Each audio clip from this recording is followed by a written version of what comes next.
Hi, you guys, and welcome back to another episode of Clocked Out Life Beyond the Bedside.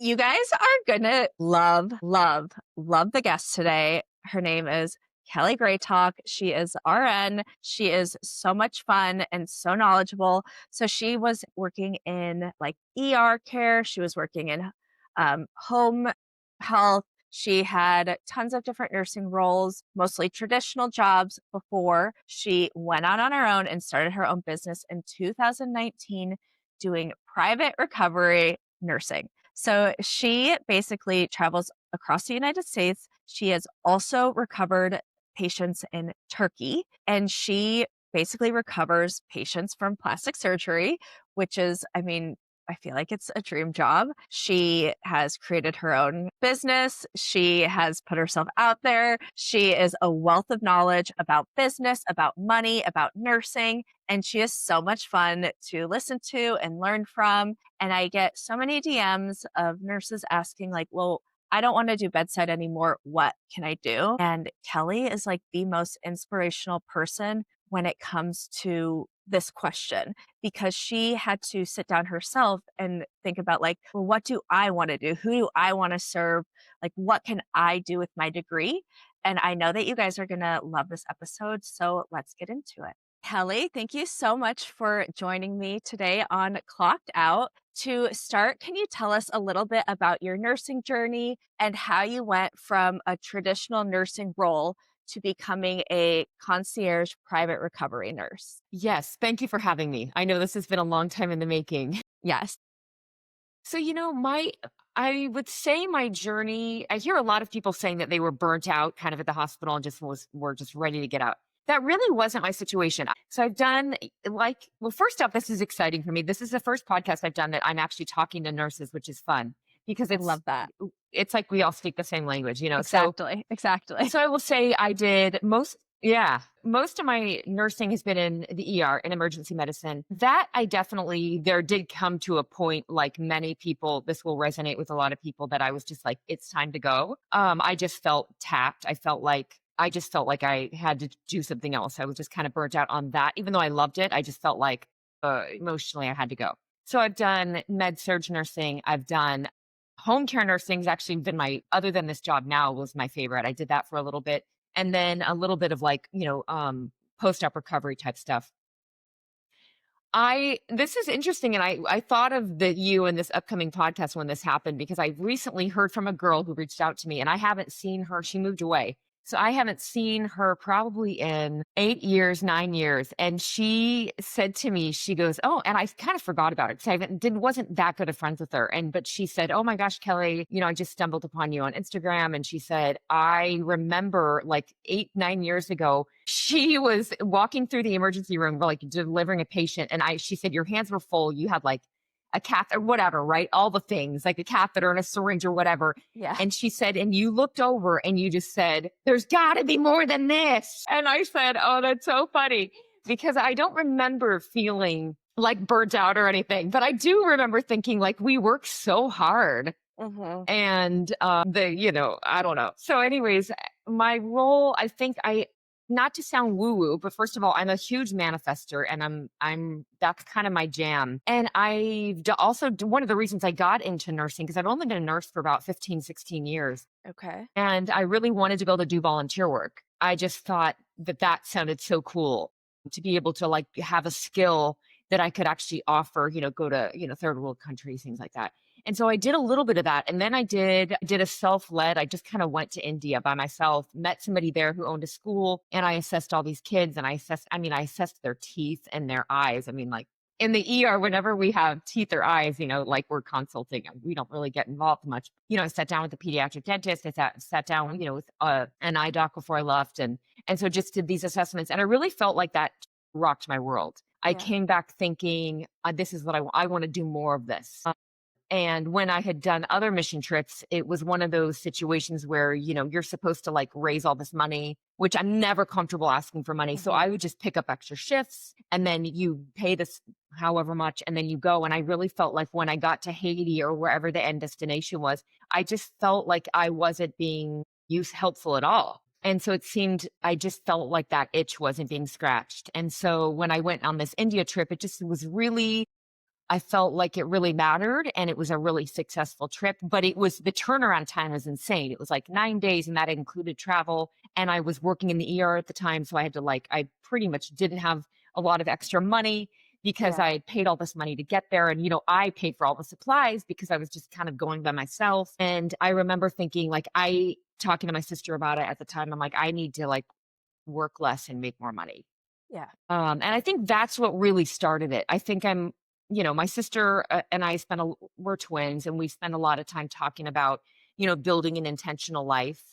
And I think that's kind of that was the impetus. All of a sudden realizing I want more, you know, Yeah. When I was, researching you, stalking you, I did kind of feel like our paths were, oddly aligned. Like, I volunteered in North really. Macedonia, and that made me really feel like there's more to nursing than just, traditional bedside roles, and Yeah. I knew that you volunteered also in Haiti, correct? Yeah, so you Haiti and did India. Yeah. Haiti, And then stuff in India, the US. But and then, yeah, just I listened to the podcast with your sister talking about there has to be more, and then I heard another podcast where you talk about, I think it's by Elizabeth Gilbert, Big Magic, the yeah. book? Yeah, and Yeah. how this thought that if you have this, and it comes to you, you shouldn't pass it up or else it's gonna go to somebody else, Right. and I'm a believer in that too. So when I was, stalking you, I was like, "Oh my gosh," I feel so connected to Kelly and I don't even know her. Yeah. I love Yes. that.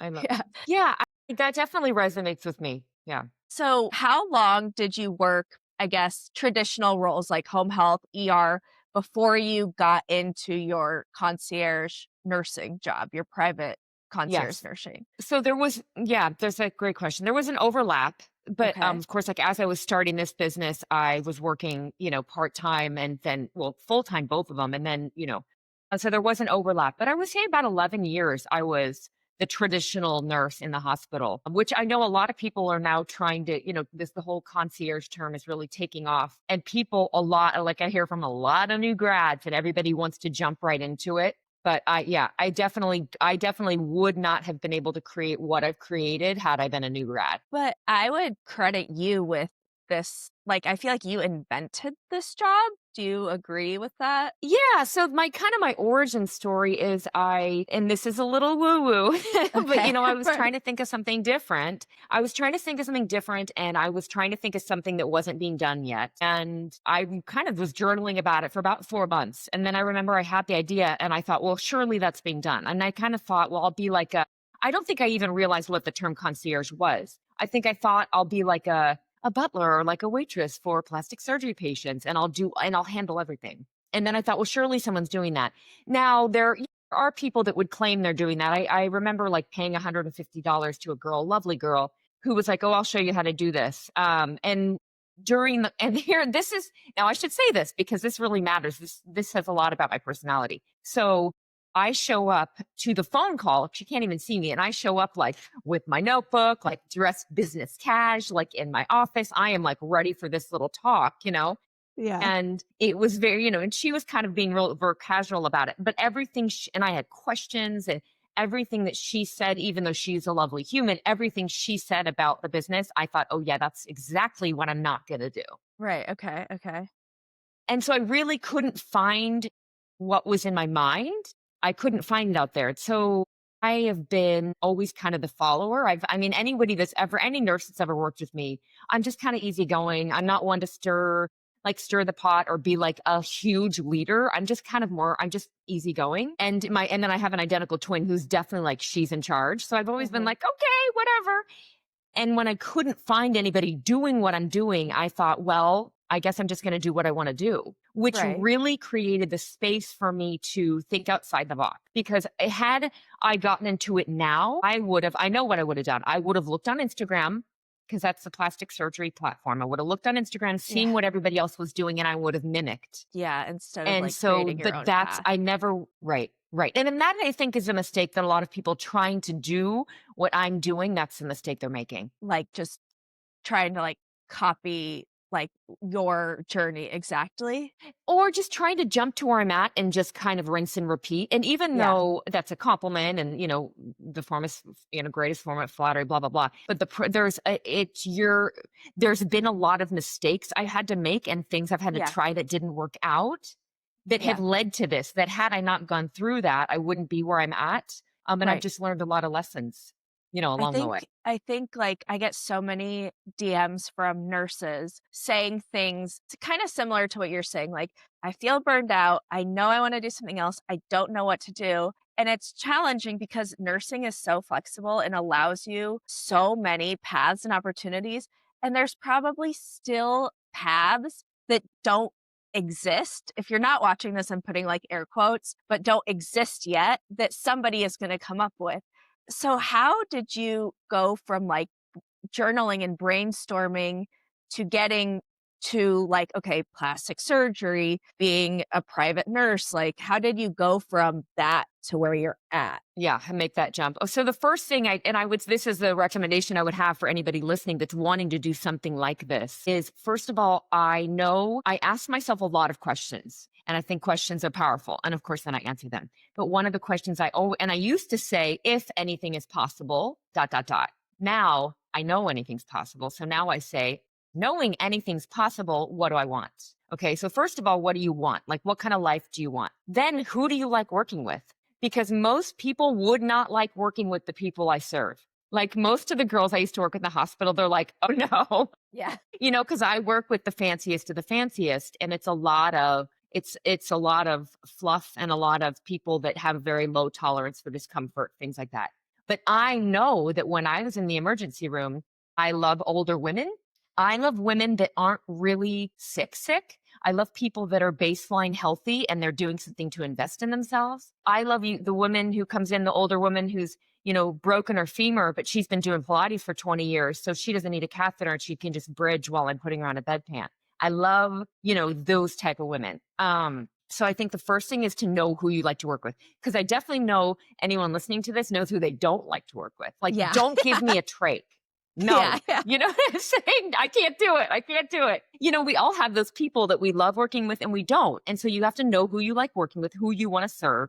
And then you have to know everything about them. And in order, and I'm jumping full speed ahead here, but like, what are their pain points? What are you trying to solve for? Things like that. Yeah.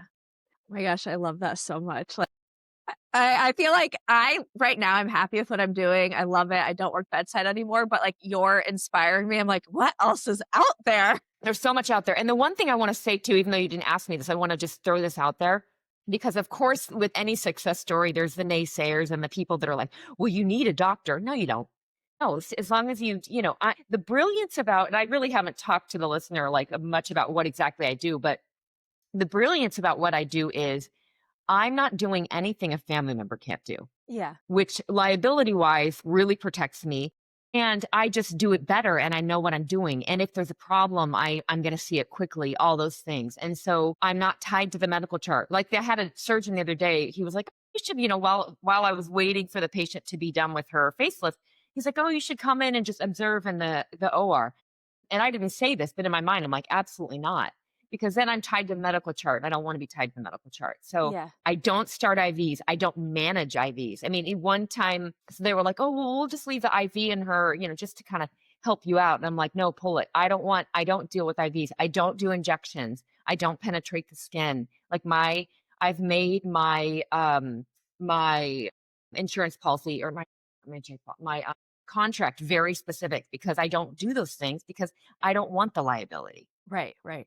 So Yeah. let's talk about, I guess, yeah, like, what does your business model look like in your day to day? Like, I know that you kind of have an online portion with courses or like guides that you sell, but I want to talk about right now, you get hired. Like, who calls you? Does a doctor, a plastic surgeon call you? Does a patient call you?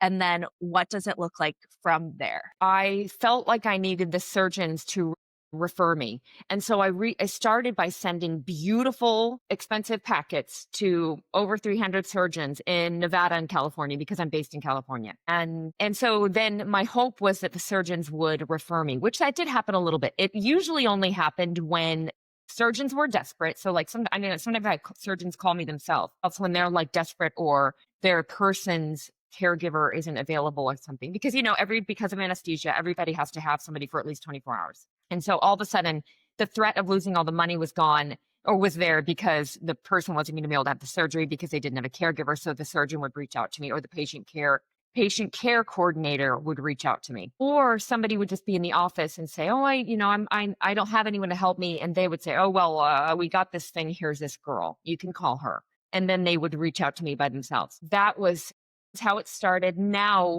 most people find me on Instagram or TikTok or the internet, but usually it's Instagram or TikTok. And so how it works is this has also changed because before, when I first started, I would answer the phone, anytime. And now I get so many calls that I definitely more start with people over email and then let them know my price. And then if they're still up for it, then we can get on a consultation and like a complimentary consultation, and we talk about everything, and then they hire me, and they hire me I'm completely separate. I'm contracted separate. I'm completely separate of the surgeon.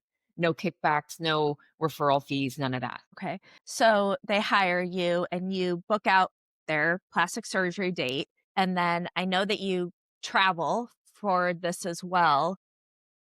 Yes. Tell us where you're licensed in. And then I assume that those are the only states you're able to work in. Yes. And so I take this really seriously. So I've heard of other people that are kind of like, wow, but I'm really by the book with this. I want to say, and I should have looked this up before, but I'm currently licensed, I want to say in at least 10 states. And it's Okay. always kind of ebbing and flowing based on who hires me.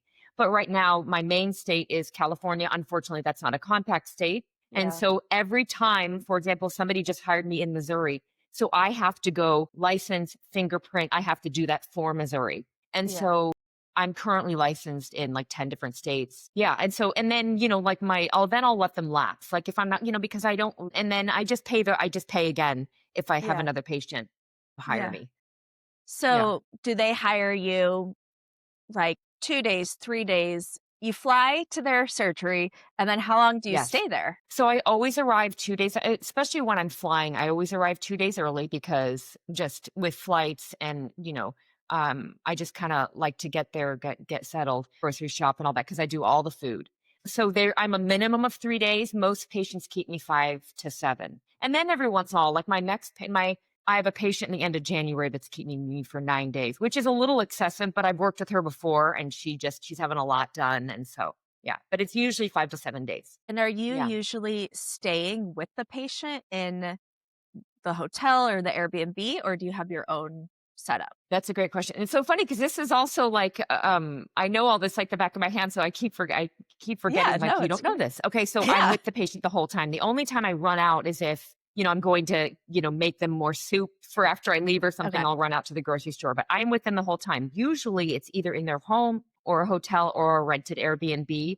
And sometimes I have my own room, but whenever I'm in a hotel with them, it's like it's maybe like an attached room, but usually I'm like on a pull-out sofa or there's 2 queen beds in the room, which I know some people are like, "What?"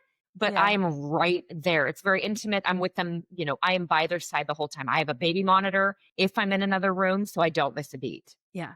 Yeah. Well, I told you before we got on the call, and my audience already knows, like, I had a big plastic surgery this summer or this spring. Exciting. And I I'm kind of one of those people that's like, I don't wanna ask questions. I don't which sounds kind of Mm, bizarre for being a nurse going through surgery, but I really felt like I chose the plastic surgeon I trusted, and I don't wanna ask questions beyond that. I don't wanna do my own research because there's so much noise on social media. oh, So yeah. with that being Yeah. said, like, I told my plastic surgeon, I was like, my surgery was Friday. I was like, "Oh, yeah, tomorrow Saturday. Tomorrow, I'm meeting up with my friends at, this restaurant." And he was like, "Oh." And he's like, "Well, I guess if you're up for it, but, like, I don't want you eating too much salt." I was like, "Oh, yeah, it's gonna be fine." Like, I my dad came like the night before because like he's like, I feel like someone should be with you. Like I wasn't even gonna have anyone with me. I just thought it was gonna be fine. And Yeah. thank God somebody, my dad came and like did not end up going to the restaurant on Saturday. And I had like a chin implant, a left brow lift, buccal fat removal, liposuction to my chin and arms, and a bleph, and then What? fat I transfer. love it. So it was Oh my like, gosh, you it look wasn't, great. thank you. It wasn't anything that was like wild, wild, but it was. I mean, I looked like It was, yeah. my No, face that's was that like brow lift this is big. legit. Yeah, and Yeah. lipos yeah, that's actually legit. Well, and you have the curse of knowledge, right? Because 'Cause we're nurses. Yeah. Yeah. Yeah, I mean, I was most concerned just like the anesthesia and like dying under anesthesia. And then I was like, if I can make it out alive, no matter what happens, yeah, it's going to be fine. yeah. You're um, so funny. Yeah. yes. Well, I'm Okay. glad it went well. Oh, thank you. Me too. Yeah. I know that you also traveled to Turkey for an international case. Can you tell us about that? And like, how did you Well, and get sourced for well, and that? my next Istanbul. Okay. Okay. Tell us about it. Yeah, yeah. People find me online. And yeah. So what do you want to know? I'll tell you Do anything. you, So it's okay. yeah. So do you feel like you need to connect with the plastic surgeon in Istanbul, or you're just strictly about the patient? So in order for just to HIPAA, they have to tell the surgeon that they're hiring me. Okay. And so they always tell. And then usually I reach out to the patient. It's not usually the surgeon. I did actually reach out to this surgeon just because I had never worked with him before and we were both like, woo, woo, to be connecting. But usually it's the patient care coordinator. And just to like get the post-op instructions, just to like make sure they let them know that I'm going to be with them. So they'll give me information and, signed all the HIPAA paperwork and all that. But yeah. And so that's usually I do make the introduction. And sometimes they have their own nurses and they will not let someone hire a nurse. And so sometimes I have to call and be like, hey, and then they'll be like, okay, okay. They'll look Yeah. into me and then they'll allow the patient to hire me. So I know how I also worked in Saudi Arabia. So I know Mhm. nursing in different countries, medical care is different. When you first went to Istanbul to recover your patient, did that person come out of surgery and you're like, wow, you like the dressings look different? Or was it like a shock? Or were you kind of like, oh, this is how things normally You know, go? it was a unique situation because the doctor the surgeon that was performing the facelift on my patient was doing it in front of tons of people. It was like a master class. So it was a unique situation. And that surgeon didn't have rights. What is it called? Not rights, but I can't think of the word. Privileges at that hospital. And so he was almost like piggybacking on another surgeon's privileges. And so there was a very slow turnaround in like orders. I also think, just being honest, the nursing staff, we were stuck at the end of the hallway. The nursing staff was like, it's kind of rolling their eyes, I think, a little bit at us because I don't know, there was a lot of hoopla about us. And I think, the nurses there were like, who are these American girls? Yeah. You know what I'm Yeah. saying? And so I finally actually had to, like, there was a male, the equivalent of a CNA. And I finally like tipped him 100 US. And I was like, I need your help because they just would not, we just couldn't get anybody to help, like to get me Yeah. anything. They did Yeah. have really interesting protocols. Like you cannot eat anything for like 2 hours. I mean, it was like and so, which meant no pain meds. Yeah. So it wasn't the most ideal situation, but she has beautiful Yeah. results. So we made it work. Yeah. Okay. But yeah, definitely. I felt like my hands were kind of tied because I'm not on staff there. It's not like I was taking her directly to the hotel. Had I been able to take her to the hotel, I would have been able to work my magic, but we were kind of stuck in the hospital Yeah. for a bit. And I think too, you're just around like different equipment. It's like things people don't really think about, but like everything is so different. And even if they're speaking English, there's side conversations in their native language. And it's like a lot of like confusion and like my hat's off to you because that would stress me out. But obviously you did great. It was good. It worked out. Yeah. Yeah. Thank you. So I kind of want to go backwards, and this is something I already know about you, so I'm going to lead you a little bit. I think you started full time, you quit the bedside in 2019. And I heard you say that you did not receive a phone call for 4 months after you quit the bedside. How did you deal with I guess, the stress of that and still believing in yourself that it would work out? Yeah, that was a scary time. And so how it actually happened is I had started the business. I had like 3 jobs. I had gone part-time and then I had 4 months of crickets. And so I was still like working part-time, but definitely running out of money. And I also want to say like I was paying my own mortgage at that point. I wasn't married. And so it was scary. And I think it not only was it scary because I thought I'm going to run out of money, but it was scary because I was being told by everyone, this isn't how things work. This isn't, you can't do this way. No one's going to hire you. Some of I was called by a surgeon one time and she was just literally like, yeah, don't ever contact my office again.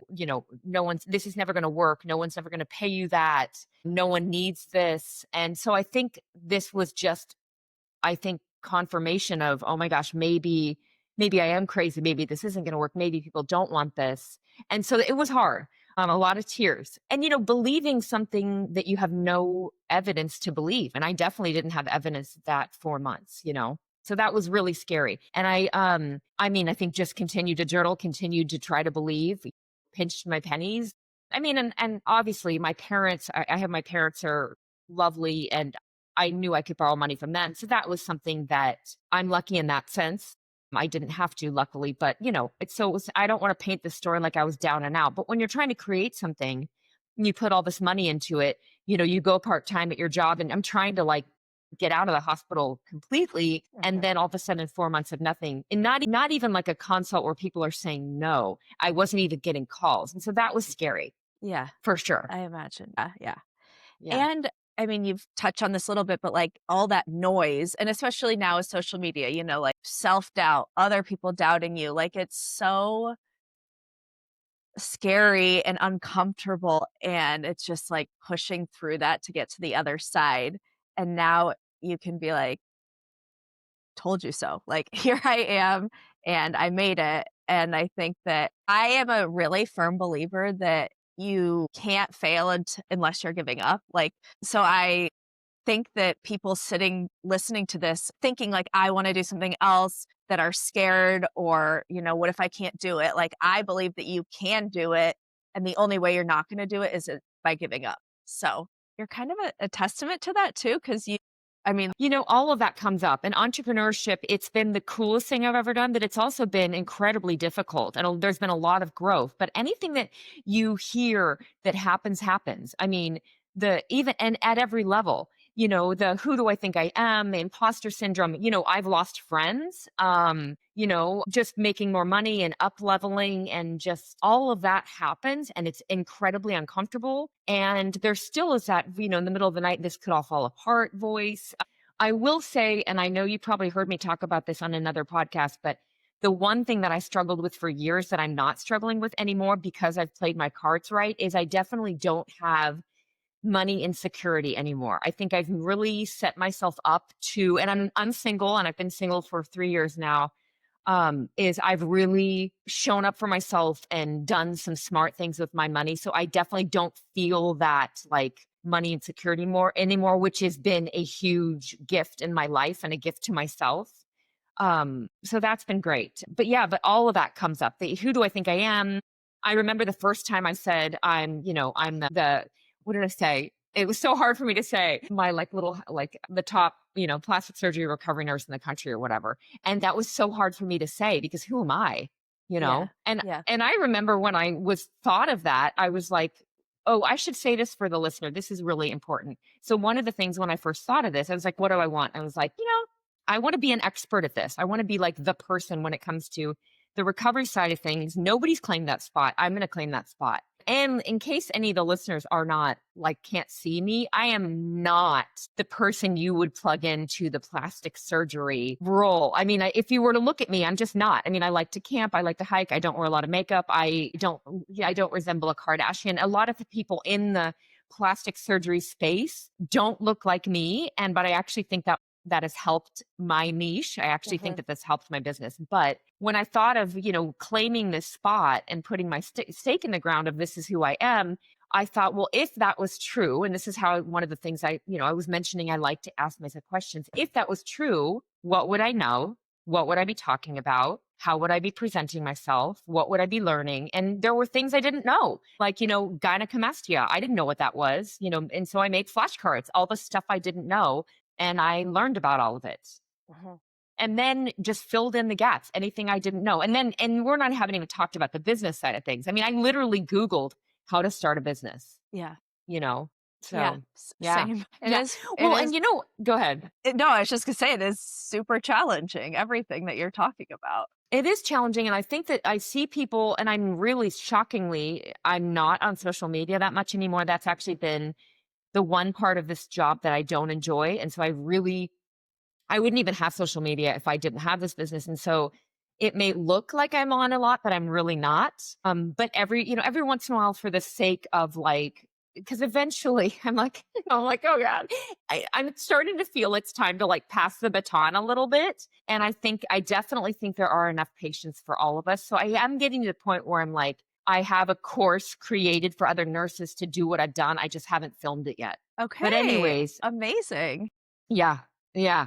And this is interesting. So now I'm talking all over the place here, but let me say, so every once in a while I will look and kind of see like what are other people doing, and there are also a few other kind of courses you can take, but mine would be very different. And I think the reason I've hesitated on making the course, because I've been working on it and have files on my computer for the last few years, is I don't want to sell something that I don't think I can deliver on. I'm not going to say, here, do what I've done if I don't think people can do it. And for the longest time, I did think I was a unicorn and I didn't think other people could do it. And so I wasn't going to sell that. However, I think that, and I've also taken a few people over the last 6 years, I've kind of taken a few people under my wing and like, let me help you start your business, do what I'm doing. And it's not gone well for them, in my opinion. But I think it's not gone well, not because they didn't listen, because I don't know everything. I just know my way. But there are some key things that I think are really important and key mistakes they have made. And I think that when it comes to me creating this course, I have to remember, just like I have a very specific person I work with, I would be selling this course to a very specific type of nurse. Yeah. And it's somebody that's willing to, for example, one of the mistakes I see is because the technology wasn't there when I started this 6 years ago. I mean, it was there, but people weren't using it to like make their website. Like I made my own website. Yeah. That's just what you did 6 years ago. And it was horrible and hard. But the making of the website, there was a ton of growth. And there also the kind of silver lining is then I'm learning my messaging. Yeah. I'm learning how to talk to my ideal customer. And because if you're talking to everybody, you're talking to nobody. So I'm talking Yes. to a very specific woman, and I can tell you all about her, Catherine, 53, like I know her. It's a fictitious person, but it's like, I Yeah. know her. I know her pain points. I know what motivates her. I know what she wants to hear. I know what she's worried about. And so for me talking to her, I created the website. And that was when I had to think of all the words. You can't just go into AI and say, cue it all up. Now people are just queuing it all up, but then they can't even talk about it because they don't know it. They don't know it. They don't really know who they're talking to. And does that make sense? Yes, 100%. It's like, I feel so validated right now because everything you're saying, it's like the way you're saying it, it's like you had to figure that out. Like like me too, like who am I talking to? What am I talking about? Is every single thing I put out there needs to serve this one person. And I think a lot of people don't know that kind of Yeah. stuff. Like they don't understand that. Yeah. So yeah, to me, you're making perfect sense. Right. And then messaging, yeah, messaging gets diluted. And then and what happens is even if their website's brilliant, then all of a sudden, um, they'll get on a phone call with the patient and they don't quite know what to say. And this is, I think that where in my course, I would want to do things better. I would want to do just, this is what I did. This is how to really, really do it differently. And I mean, I have done it differently and it has been successful. So, and I do want to help people with that. But there are some like key mistakes I see people making, and that's a shame. But when it goes live, you have to let me know because I know that people will want this course or like, the people that it's for. I know that there will be interest in it. So you have to let me know when it's goes Yeah, live. Okay, so for nurses that are for sure I will. And I'm excited about good, good. Okay, for nurses who are pivoting, thinking about pivoting into even a side hustle, a niche nursing job, private practice, what are 3 steps that they should take this year to begin or like 2026? know exactly who you like to work with. Anything everybody's doing, I would avoid. Like everybody's becoming a nurse injector. I wouldn't go that Yeah. route at this point. It's just saturated. What else? So I guess those things, I would really think of the bottom line, like what's going to last. Like my niche, it's like my niche is recession proof because the wealthy of the wealthy of the wealthy, it doesn't matter if there's a recession, they're still going to be getting facelifts, Yeah. you know? And AI is not going to make me obsolete. Maybe it will eventually, but not by the time I decide to retire, because people at the end of the day, we live in a world where there's a very high discomfort intolerance and people want to they're freaked out about having a facelift and they want to be loved on and people they want to feel cared for. And it's not a need, but it's a want and people want it. So I would really put some thought into, and I would stay crystal clear with not diluting. By when I say diluting, one thing I see people doing is and I'll get this question, well, can you just drive me home and tuck me in? Or can you just check on me? Or can you just do like a virtual check-in? No, I don't do, a lot of that is it's a lot of just busyness. I remember one time in the very beginning of my business, I hadn't had a calls for a bit, and all of a sudden someone called me and said, "Well, can you just do like 24 hours?" And at this point, I was a minimum of 2 days, and I was just like, "Well," and it was close by, and so I said yes to it, and then I missed out on a 4-day job. Yeah. And so it's, choose how you want to do it because you know that that's what's best for the client and then stick to it and don't offer them don't let them make the rules. No, this is what I offer. And if they're Yeah. not interested, they're just not your person. Right. That's hard to do at the beginning because sometimes you're wanting the money. But then you're like, what is it called? Like, stepping over dollars to pick up pennies. Yes. Like you Yeah. need to stay strong and just realize like this is what you offer and because this is what is best for the patient and this is what they want, Yeah. you know, or what they need really. Yeah. So I know that you offer a free mastectomy recovery Yeah. course. Can you tell us about that? So thank you for asking about that. Yeah, that's I think what fires me up more than anything. And this is the cool thing about making a lot of money is, we all got into healthcare to give back and to help. And I've been able to give more money to charity since starting this business. And it's the highlight of my life. And so when I was a home care nurse, I went a few times to patients that had just had a mastectomy and I helped them, you know, take off their dressings for the first time, helped teach them and their family how to do the JP drains and all that. And I just loved it. And I remember going to my boss and being like, "Hey, all the mastectomy patients, like, give them all to me. I love it." And so that really was just what fired me up and what excited me. And so that's kind of always been my passion as far as helping in that realm. And then I just made this free course. So I hired a film crew. I made this course and it's kind of fills the gap of you'll understand this. A lot of times when they're giving education to the family is like right as the patient's being wheeled out, right? Or being Yeah. discharged. We all Yeah. know that's the worst time to learn. And so this mastectomy course is videos that literally walk the patient, but more the caregiver through how to do the drains, how to get comfortable in bed, how to manage all the to-do lists and medications and all that. And I pay quite a bit of money every year to keep it free. So it's totally free. And I don't like swoop in with an email and try to sell anything. It is literally free. And it's like the joy of my life. So I definitely don't like pride myself on my work, but my volunteer work for sure. So Yeah. I definitely define myself by that. And I'm actually just been asked to speak. There's like a lecture series for breast cancer patients, and I've been asked to speak Oh, at that. very And cool. so that'll be great. So that's kind of my passion project. And I think it's important to have a passion project. I think it's important to kind of know what's, why you're doing all this. And that's Yeah. kind of why we all got into this to begin with. So that's kind of my thing. Yeah. And I'll leave a link to that course in the show notes. And then if anyone is listening, especially if you're on oncology floor or anything, you know anybody, because breast cancer affects so many people. You can share it. Yeah. People can share it. So, Thank you. Yeah. Kelly, what are you most excited about in the next 3 to 5 years? I'm excited job wise. I'd love to do some in person lectures about mastectomy recovery. So that's kind of something that I think would be really fun. I've had a few cool articles written about me that really fires me up. One thing I should say, if you're starting your own business, sometimes it's intimidating because you'll see people will say like as seen on and they'll like say all the things. A lot of times people pay for that. I don't know if you know that. Yeah. But I have been like asked recently to like I was in Wall Street Journal and things like that. That really fires me up. So I have a few other articles coming out. That's fun for me.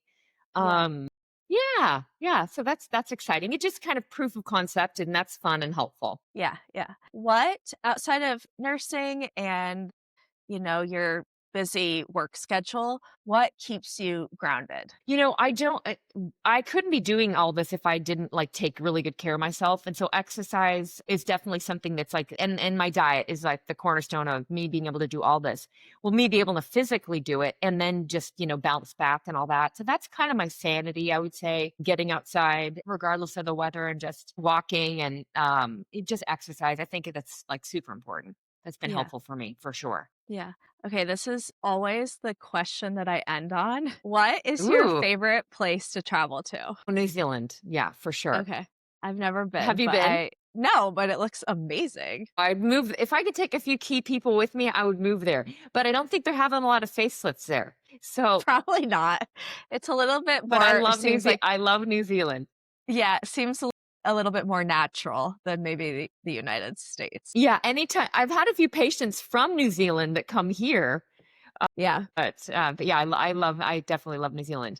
Like to all the nurses out there, I just really think I think nurses are incredible. And I don't know about you, but when I got out of school, there was this kind of like dialogue or this, nurses eat their young, this kind of like negative, we're not, here for each other. And I really never bought into that. I think it was easy not to buy into that because I was an older nurse. And so people a lot of times just would assume I wasn't new. I think nurses are incredible. And I think that if we can create the space to really think outside the box, I think that the options are endless. I think I mean, I can sit here and think of so many different ways that nurses could do this and do this well. So I just wanted to say that, just kind of a little pep talk. Yeah, I love that. We're gonna end on that because that was beautiful. So thank you so much for coming on, and it was so valuable. I know people will get a lot out of it, and you'll have to let us know when your course is live. Absolutely. I will. I will. Thank you so much for having me. This was a lot of fun. Thank you.